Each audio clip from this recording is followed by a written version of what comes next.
find ourselves in a place where we don't have necessarily that supportive atmosphere.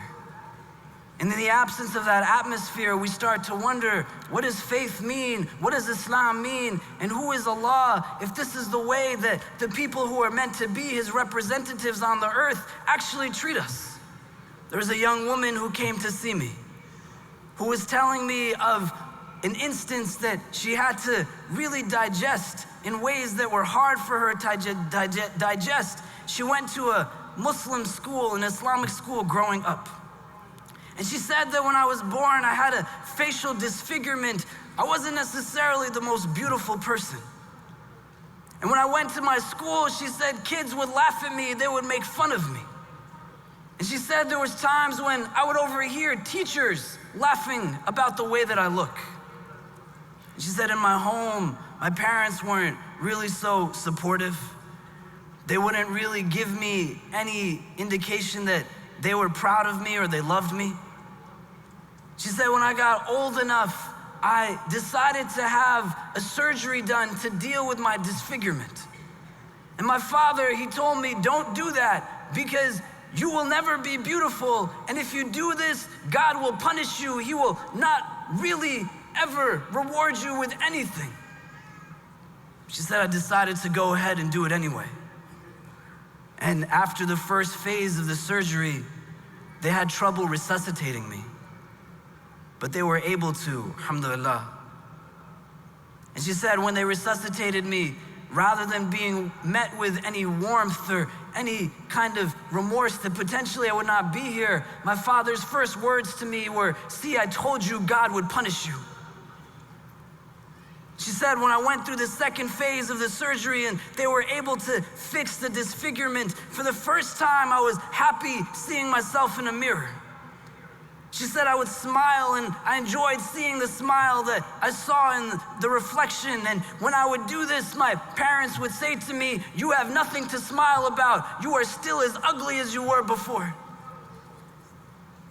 And she said I realized for the first time how alone I was. She said nobody really came to see me in that hospital.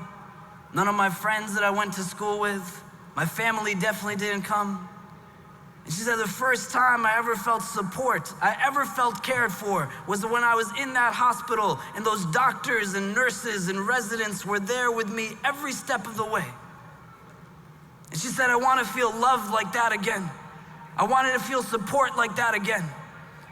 So I went and I picked up a metal can in my house and I started to hit my face with it. And she said I hit myself so much that I went unconscious. And when I went to the hospital, she said I felt terrible because the doctor had told me that I hadn't broken anything and I was fine to go home. So now I'm just waiting until I pass away. That's not okay. It's not okay for that young woman to have to live in a reality like this.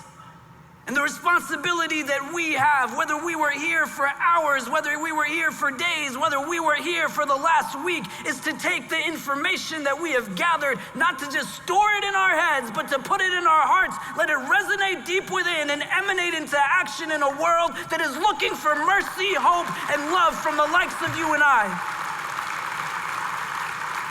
If that young woman walked in here today, would any of you hesitate in rising for her?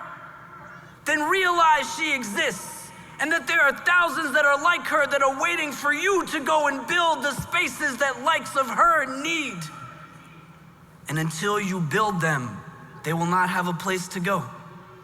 Until you put yourself in a place where you recognize your skill and your talent and what you have the ability to do. Then young women such as that who are trying to figure out where is Allah and what does He really want from me are going to just get the responses from the people who don't really have any mindfulness of what this deen is about.